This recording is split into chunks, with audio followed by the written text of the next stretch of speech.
I started out as an ecologist.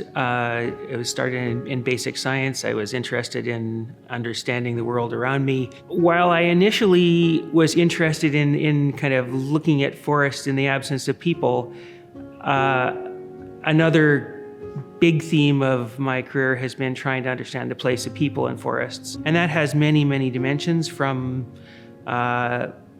we used to think of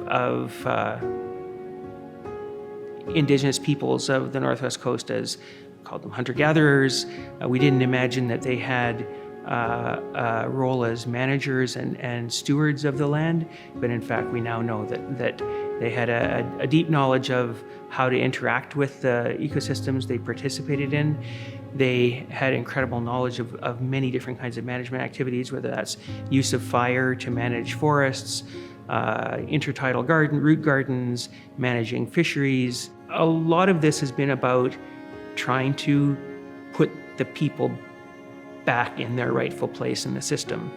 And if you look at the TRC recommendations about education, about healthcare, about the connections between culture and place, all of that is tied around recognizing people, recognizing the place of people, recognizing the rights of people, recognizing their connections back in time, connections across space to different communities, families, etc.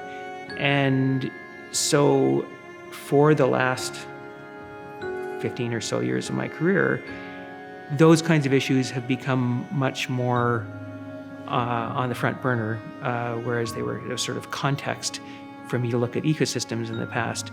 They really became my primary interests over in kind of the final years of my career.